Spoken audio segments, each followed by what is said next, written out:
देवीं सरस्वतीं व्यासं ततो जयमुदीरये। या देवी सर्वभूतेषु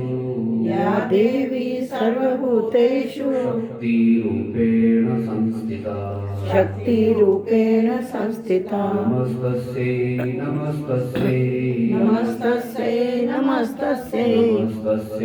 नमो नमः। नमो नमः। या देवी सर्वभूतेषु दयारूपेण संस्थिता नमस्तस्यै नमो नमः। नमस्तस्यै नमो नमः।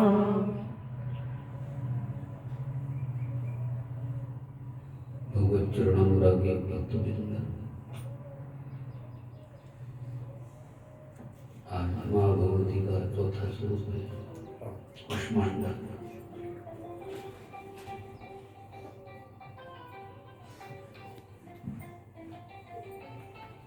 माँ भगवती भक्तों की रक्षा के लिए नव रूप धारण की।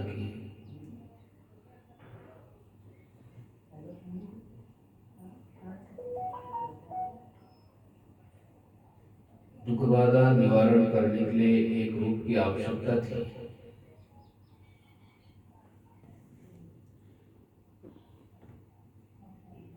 शिव परिवार की पूजा करते हो, किसी भी देवता की पूजा करते हो तो कहते हैं गणेश पूजा करते हैं।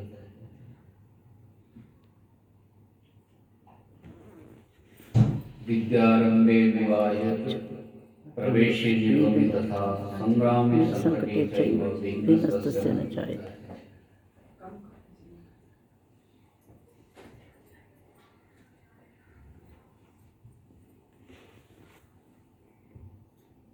गणेश जी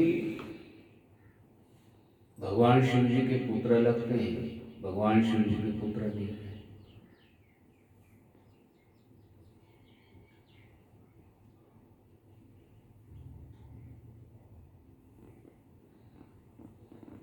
भगवान शिव जी के पुत्र बनने के पूर्व वेद में गणेश जी का नाम आया। गणानां त्वा गणपतिं भवामहे। गणेश जी की पूजा करते हो आप तो भगवान शिव जी की ही पूजा है। गणेश जी की पूजा करते हो तो भगवान विष्णु की ही पूजा है। एक बाधा निवारण करने के लिए, दुखों की निवृत्ति के लिए उस ब्रह्म को एक रूप धारण करना पड़ा। वास्तविक भगवान शिव जी के पुत्र होते तो पहले पूजा फिर शिव जी की होनी चाहिए। आपके घर में पुत्र और पिता है, थोड़ी देर के लिए तो पिताजी की पूजा पहले करोगे तो पुत्र की पूजा पहले।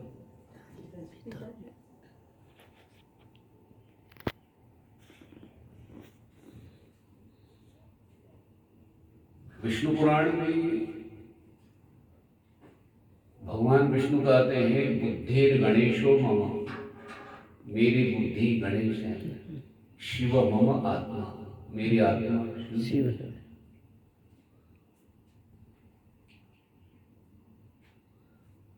और जो मेरी शक्ति है आद्य शक्ति, जैसे भगवती आप कहते हैं रघुवीर जी आगे।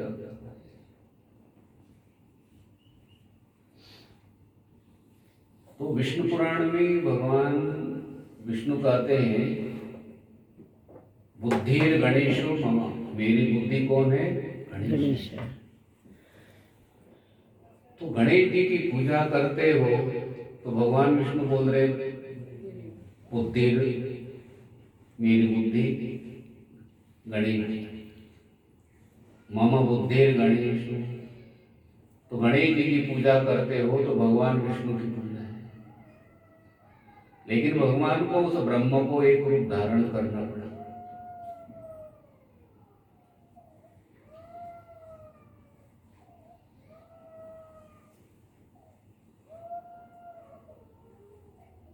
भगवान कृष्ण ने लीलाएं की। इन लीलाओं के माध्यम से हमें ज्ञान दिया है। भगवान ने कहा कि अरे सारी सृष्टि सब लोग आप मेरे मुख में हो। एक यशोदा मैया के लिए नहीं था। वो एक रूप भगवान को धारण करना पड़ा, सृष्टि को दिखाना पड़ा। भगवान को क्या आवश्यकता है मिट्टी खाने की? सारी पृथ्वी जिनके उदर में हो, सारा संसार जिनके उदर में हो, मिट्टी खाने की आवश्यकता नहीं है। लेकिन ये भगवान कहते वसुदेव कुटुंबकम, मेरा कुटुंब है, तो कुटुंब को ज्ञान देने के लिए, परिवार को ज्ञान देने के लिए भगवान ने लीलाएं की है।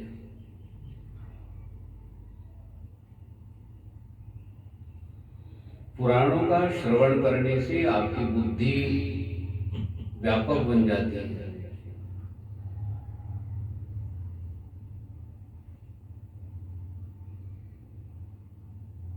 और जैसे जैसे बुद्धि व्यापक बनती है वैसे वैसे परमात्मा आपको नजदीक दिखाई पड़ते हैं। और इतने नजदीक दिखाई पड़ते हैं, तद्दूरे तद्दू अंतिके, कहते समीप से समीप वस्तु कौन सी है? तो कहते परमात्मा है। संसार के अंदर में कोई भी चीज हो वो दूर है हमारे से। बोलो, एक बहन को पूछा कौन सी चीज दूर है? बोले गुरु जी तिजोरी की चाबी।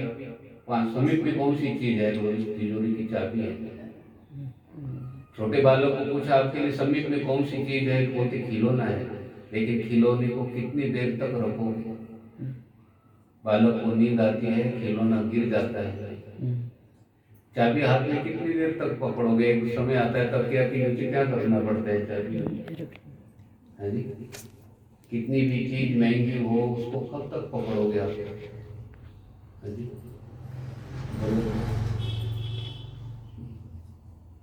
बगीचे में महंगे से महंगा मोबाइल पकड़ के सैर करे ना, कोई नहीं देखेगा आपके तरफ। लेकिन माला आप डालो गले में, माला जब की करोगे। और वास्तविक जो चीज साथ में चलने वाली ना, तो भगवान का नाम है। ठीक है।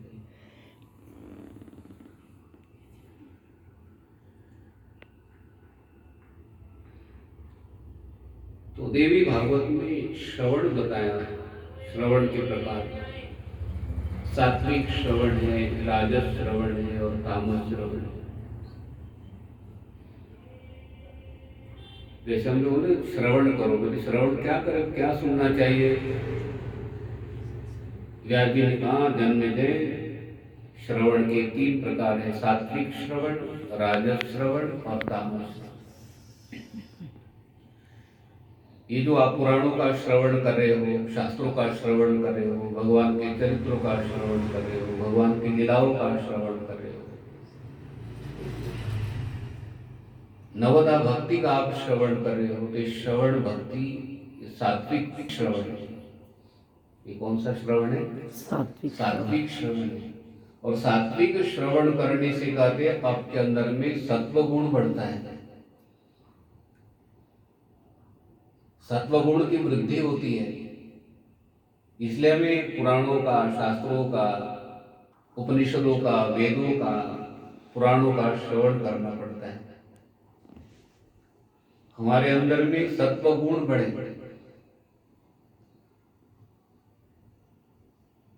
सात्विक श्रवण करते हो तो सत्व गुण बढ़ता है। सात्विक चीजें आप ग्रहण करते हो, सत्व गुण बढ़ता है। और हमें सत्व गुण को बढ़ाना है। तीनों गुण हमारे अंदर में है। तीनों गुणों का ही तो शरीर बना है, सारा संसार तीनों गुणों का। लेकिन आप सत्व गुण को बढ़ा के रखे तो कहते रजोगुण और तमोगुण दबा रहता है। अभी सत्व गुण आप सात्विक श्रवण कर रहे ना, तो हमारे जो रजोगुण और तमोगुण कहते दबा हुआ। बोलो, सत्संग में बैठने के बाद क्रोध नहीं आता है भाई? बोलो, किसी की शिकायत नहीं, हम श्रीमद् भागवत जी की कथा श्रवण कर बड़ा मन लग गया और हमें क्रोध आ गया, ऐसा नहीं होता। उस समय सत्वगुण बढ़ा हुआ है। जिस समय सत्वगुण की वृद्धि होती है उस समय कहते हैं रजोगुण और तमोगुण दबा रहता है। और रजोगुण बढ़ जाता है तो रजोगुण क्या करता है? सत्वगुण को दबा देता है। तमोगुण को दबा देता है। और तमोगुण बढ़ जाता है तो तमोगुण बढ़ने की बात तो कहते सत्वगुण भी दब गया और रजोगुण भी दब गया। और सत्वगुण का प्रभाव तमोगुण का प्रभाव पड़ता है।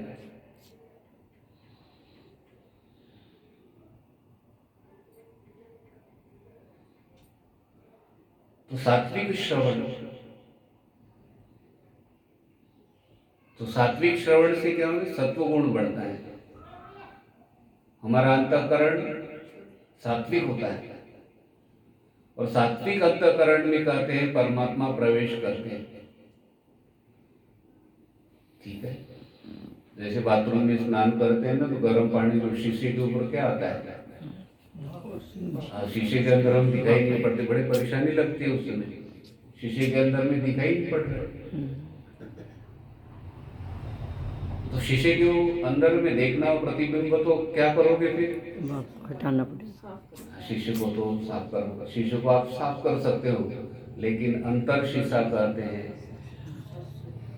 अंतर इंद्रियों को कैसे साफ करोगे, तो कहते हैं सत्संग के माध्यम। इसलिए जन्मजय पुराणों का श्रवण करो। और देवी भागवत अपनी ओर से व्यास जी बता रहे हैं, जन्मजय सामान्य नहीं ना, राजा परीक्षित सामान्य नहीं है। जहाँ अपनापन सा होता है ना वहाँ हित ज्यादा होता है, हित की बात और विचार आते हैं। ठीक है, जहाँ अपनापन है, जहाँ पर स्नेह है, वहाँ पर उनके हित की बात मन में बहुत ज्यादा आती है। चाहे भगवान हो, चाहे भक्त हो, चाहे माता पिता हो, जिनका स्नेह जिनके प्रति है उनकी हित की बात हर समय वो विचार आता है, इनका कल्याण हो, आगे बढ़े, बहुत से विचार आते, सात्विक विचार है।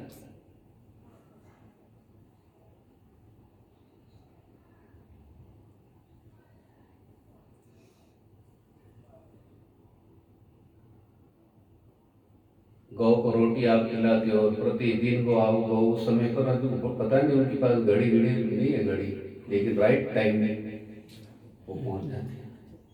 अब वो गौ के प्रति आपका स्नेह है तो डंडा मारने की इच्छा होगी क्या, नहीं।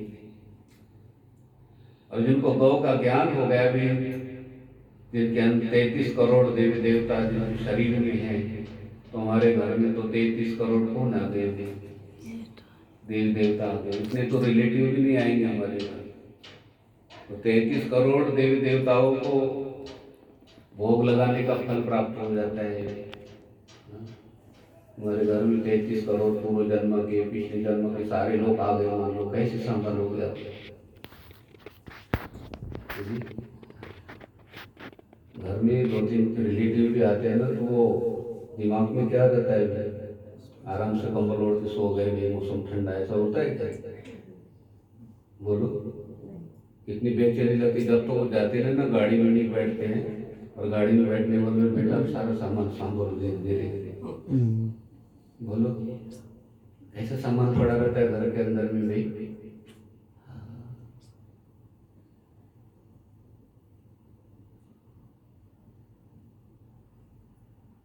सबसे बड़े रिलेटिव मिस्त्री लोग है, घर में आ जाए ना तो सामान की दशा देखो क्या हो जाती है।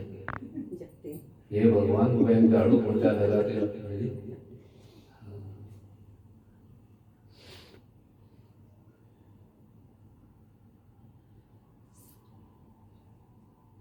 बोले गुरु जी आपको कैसे पता?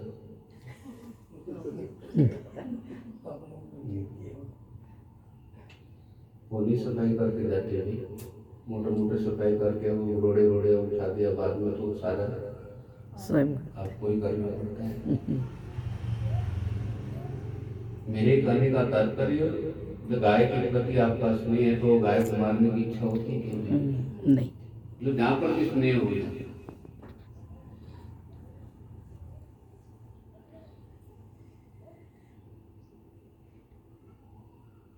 वो तो जीवों की क्या बात करे, घर में कोई चीज अच्छी लगती है ना, पुरानी चीज, उसको भी फेंकने की इच्छा नहीं होती है। तो बेटा बोलते मम्मी ये क्या संभाल के रखा है, उसको निकाल दो सारा। अरे अब वो माँ को, माता पिता को पता कैसी चीज वो एकत्रित की है, कैसी उसको प्राप्त किया है। अरे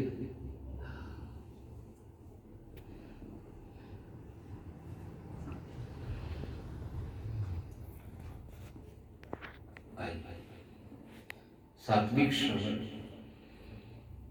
तो सात्विक श्रवण करने से सत्वगुण बढ़ता है। तो पुराण संबंधी हो, भगवान की लीलाएं हो, भगवान के गुणों के बारे में हो, शास्त्रों का श्रवण करना तो सात्विक श्रवण। और राजस श्रवण कहते हैं साहित्य संबंधी, साहित्य का श्रवण करना, साहित्य को पढ़ना। ठीक है, साहित्य उपन्यास उपन्यास शुरू में पढ़ो में इतना अच्छा लगता है, अगले पेज पर क्या होगा, अगले पेज पर क्या होगा, इतना होता है। उपन्यास इतने बड़े बड़े उपन्यास होते भाई। अभी तो अपने पास वो टाइम नहीं ना, नहीं तो पहले लोग पढ़ते थे आगे क्या होगा, आगे क्या होगा, और बाद में लास्ट पेज पर पढ़े कुछ नहीं मिला। अरे पहाड़ खोदा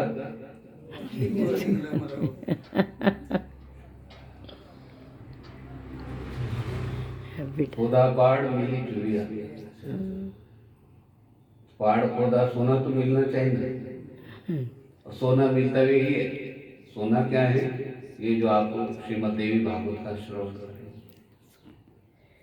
तो इसे उपन्यास पढ़ने से, श्रवण उपन्यासों का श्रवण करने से, साहित्यों का श्रवण करने से रजोगुण बढ़ जाते हैं। क्या बढ़ जाता है? रजोगुण।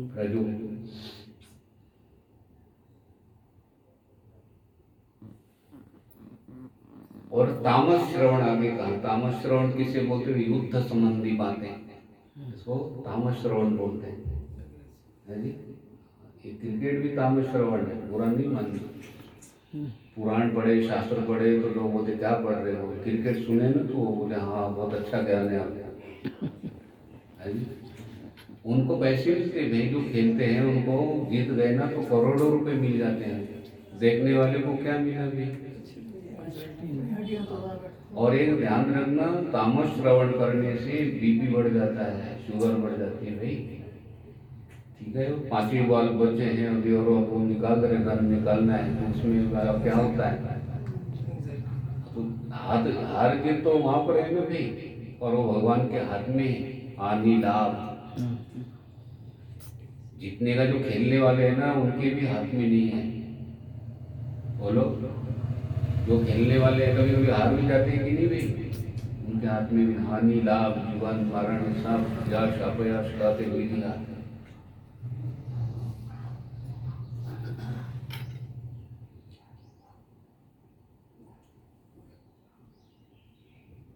वशिष्ठ महाराज जी ने कहा, सुनो भरत भावि प्रबल कहो मुनिनाथ, हानि लाभ जन्म मरण दश अपदश विधि हाथ।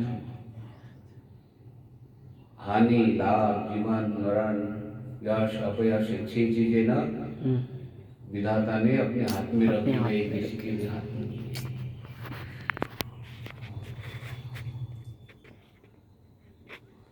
उसे बीपी शुगर बढ़ता है भाई।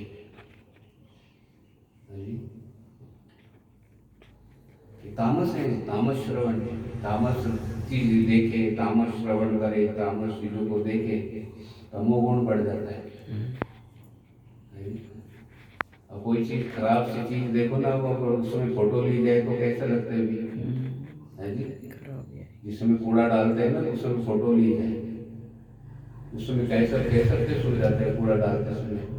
और जिस समय रसगुल्ले का डिब्बा हाथ में आ गया, कलाकंद है, तो उस समय देखो और प्रभाव पड़ता है। अभी खाई गई चीज हमने, उस चीज का प्रभाव पड़ता है देखने से ही, और खाने के बाद तो वो बोलो।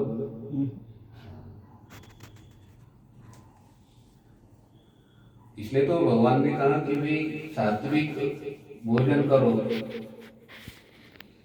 तो हमारा मन सात्विक बन जाता है।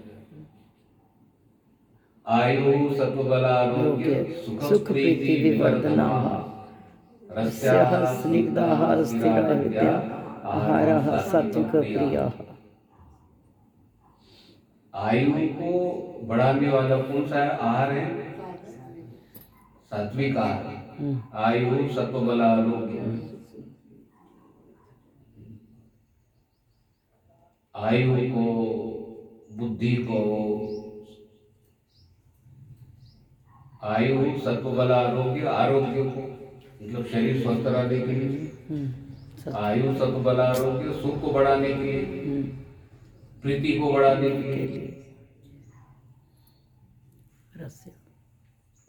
रस्या रसयुक्त, हाँ रसयुक्त तो समझते हो, गन्ने का जूस है, अनार का जूस है, संतरे का जूस है, ये रसयुक्त।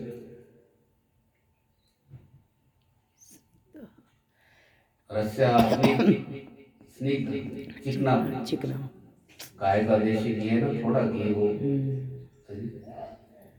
हल्का सा रोटी को लगाए, हल्का, ठीक है।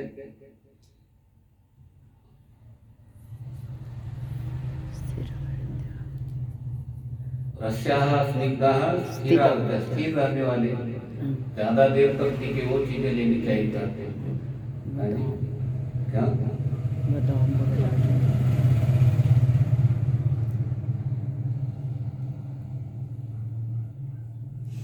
मायावी जी की माता जी अभी भी है, और घी के बिना रहती नहीं है वो। कुछ चीजें मिले ना मिले बोलते हैं कटोरी घी रखो। मायावी जी की माता जी है अभी, विश्वास हो जाते हैं कि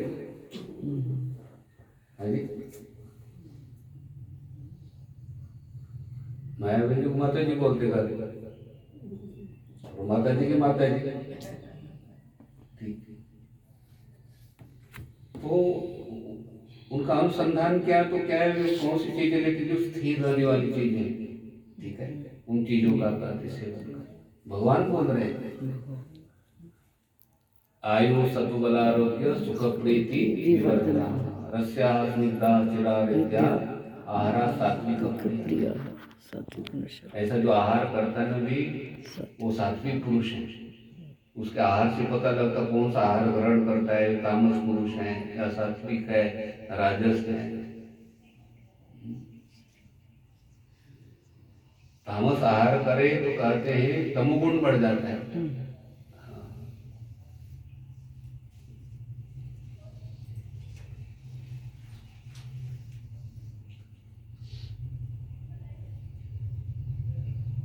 तो सात्विक श्रवण, राजस श्रवण और तामस श्रवण, श्रवण के 3 प्रकार बताए।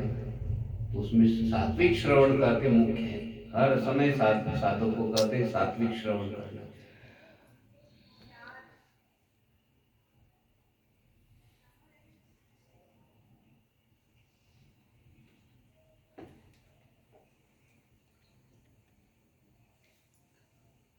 तो कल आप श्रवण कर रहे थे, नवरात्र में कहते हैं कंजक पूजन,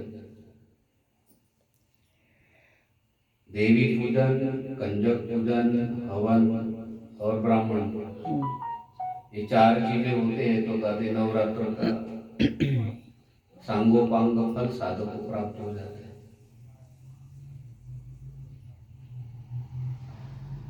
अपने धन सामर्थ्य के अनुसार भगवती की पूजा करें, जैसे सामर्थ्य होने भी उस अनुसार पूजा करें। अब किसी का सामर्थ्य नहीं है भी,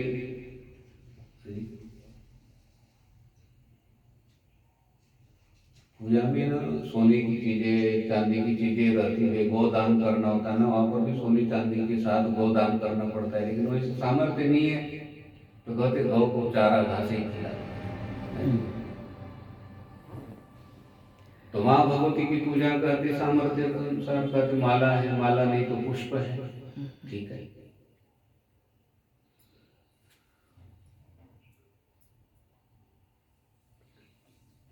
अब कंजक पूजन कैसे करना चाहिए और पूजा में कौन सी कंजक होनी चाहिए।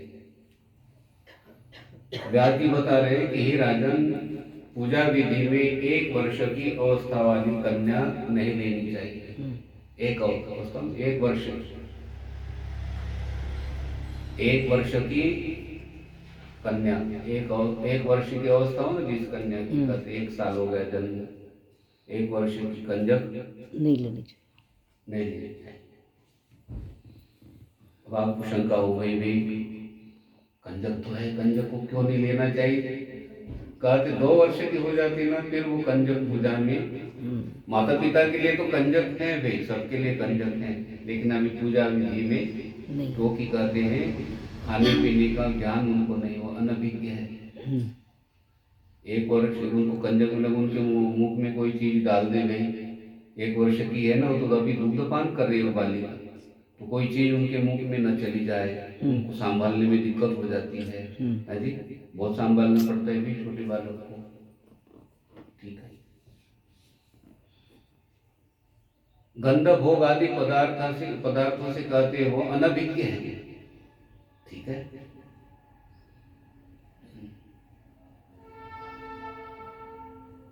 तो चाकू है ना, सब्जी काटने वाला किसी के भी हाथ में दो, लेकिन वो छोटे बालिका ले बालक ले तो उसके हाथ से माँ क्या करती है? पकड़ लेती, जल्दी ले छीन लेती है, और वो बालिका माँ की तरफ क्रोध से देख रही है, मेरे हाथ से चाकू क्यों लिया माँ ने? हाँ, वो सब्जी नहीं काटेगा, आलू ने वो नाक में मारेगा वो। जी हाँ, वो बालक किसी को अपने को भी उसका हाथ चलेगा इधर उधर तो ठीक है। आइए,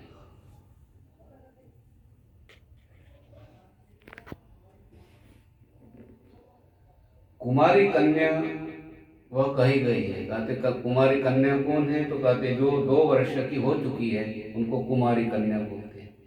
जो 2 वर्ष की कन्या है उनका नाम क्या रखा है देवी भागवत में? कुमारी।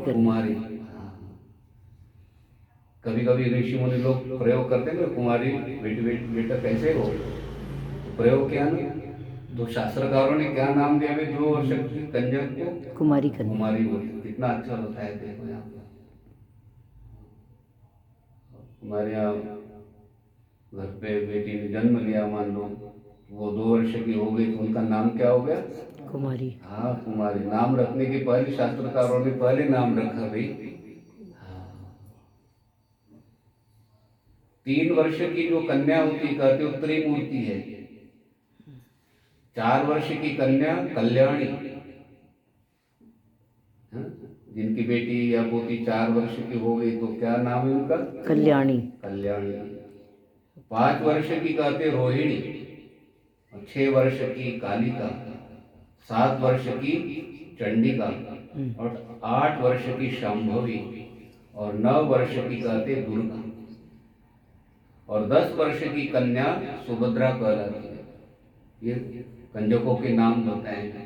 और 10 वर्ष के ऊपर जो कंजक कहते हैं, 11 वर्ष की हो गई अब वो कंजक, तो कंजक की पूजा विधि में कहते हैं निषिद्ध।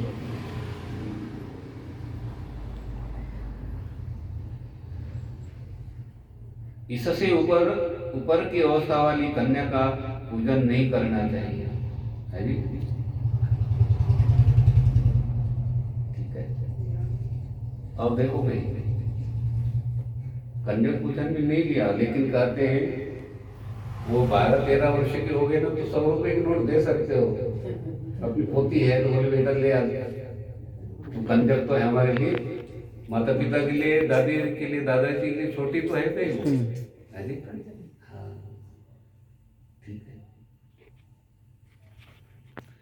वो तो कभी कभी शादी हो जाती है ना बच्चों के में, तो हमें तो कंजक अभी भी लगती है बेटा तो, है जी। हाँ,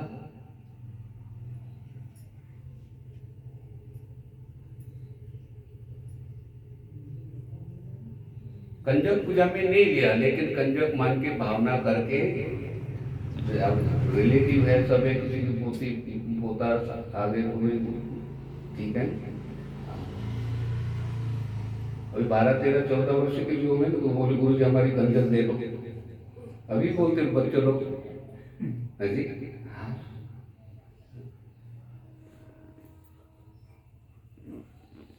ये सुमन की बेटी है ना, जब नवरात्र में गुरु जी कंजक दो हमारे, मैंने कहा तू कंजक में तो आती नहीं, बोली मैं नहीं आती, लेकिन कंजक तो दो मेरी, है जी।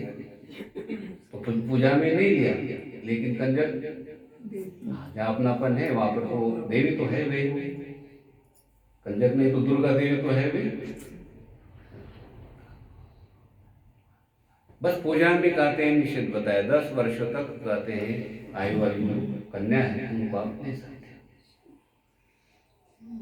ठीक है। अच्छा, यहाँ पर ये बताया प्रतिपादन किया कि भाई कुमारी कन्या की पूजा करते हो तो ये लाभ है, त्रिमूर्ति कन्या की पूजा करते हो तो कहते ये लाभ है। ठीक है, इसलिए कहते हैं कंजक कितनी बैठानी चाहिए? 9। नो। ठीक है। और व्यास जी कहते हैं 9 नहीं बैठा सकते हो तो कहते एक कंजक की पूजा करो, 2 कंजक की पूजा करो, 3 कंजक की पूजा करो। ठीक है, कंजक पूजन करना चाहिए। ठीक है, तो कंजक पूजन में कहते हैं पहले क्या करना चाहिए भाई? जब कंजक आती है तो पहले दिन कहते निमंत्रण देना चाहिए, बोले हमारे घर में प्रातः काल स्नान करके आना है, कल बेटा सवेरे जल्दी उठो। हाँ? और आपको ना गिफ्ट बहुत बड़े हमने गिफ्ट लाई है, तो उसके साथ क्या प्रयोग करना है जी? चाहे एक कंजक 2 कंजक बैठा हो, लेकिन गिफ्ट कैसा होना चाहिए? अच्छा होना चाहिए। हाँ? अच्छा होना चाहिए। धीरे धीरे आवाज आ रही है। अच्छा होना चाहिए। हाँ? ये तो जो कंजक को दिया और डिब्बा घर में लाया, हलवा लाते लाते टूट गया। बोलो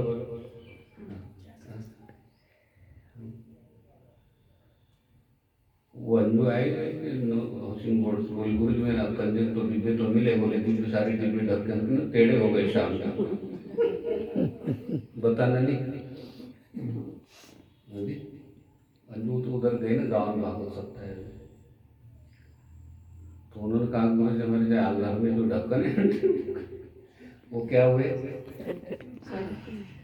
एक कंजक 2 कंजक कहते हैं वो गिफ्ट को साल भर याद करेगा, और उनके घर में गए थे ये चीज मिली है। ठीक है,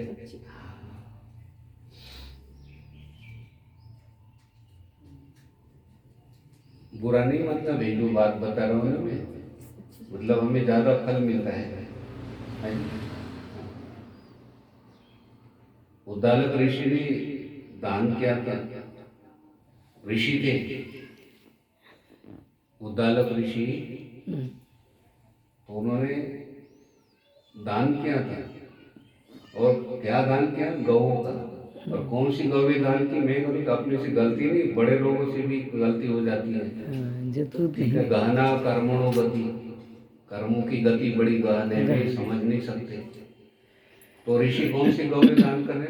जो दूध नहीं देती थी। दूध नहीं देती, दूध नहीं देती वो तो चलो कमजोर, बछड़ा के बाद दूध देगी, लेकिन जो दूध देने में असमर्थ है, वृद्ध गौ है, वृद्धा। जो गौ पानी पीने के लिए जाती है ना, तो पैर उसके पानी तक पहुंच नहीं पा रहे हैं, कमजोर, घास खाने में कहते हैं वो असमर्थ हैं, ऐसे गौओं का दान कर रहे हैं। तो सबसे गौओं का दान करने का फल क्या बताया हमें? अच्छा नहीं है। और वहां पर नचिकेता बैठा हुआ था, उनका बेटा, वो पूर्व जन्म का ऋषि था, कर्मों का ज्ञान था। बोले पिताजी अच्छी अच्छी गौएं रख रहे हो और ऐसी गौओं का क्या कर रहे हो? दान कर रहे हो। दान कर रहे हो। तो ऐसी गौओं का दान करने का लाभ क्या हुआ भाई? बोलो। कोई लाभ नहीं। आपको बताऊंगी, यहाँ पर गाड़ी आएगी, बोले गुरु जी आपको ना कंबल लेने तो ले लो, 50 रुपये की कंबल है, बहुत सस्ती दे रहे हो, तो 40-50 आप दान करो। क्या कितने की कंबल है वो? 50 रुपये।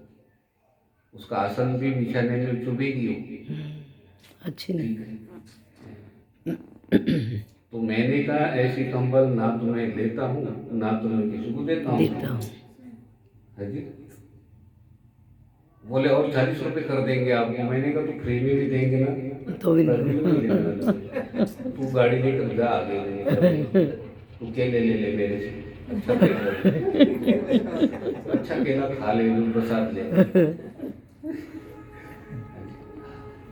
तो ले लो, सस्ते मिल जाए में 500-1000 रुपये बहुत कंबल आ जाएंगे। ऐसे कंबल का दान करने के क्या लाभ है? क्या लाभ? 10 साल में 15 साल में कहते कि जो एक ही कंबल तो अच्छी कंबल तो उसको क्या भी किसी ब्राह्मण देवता को किसी को दिया करते तो साल भर तो कर जब तक कंबल है ना उन्होंने दी थी, हाँ याद जो है कंबल दी थी ना उन्होंने दी थी। हाँ जी बिल्कुल।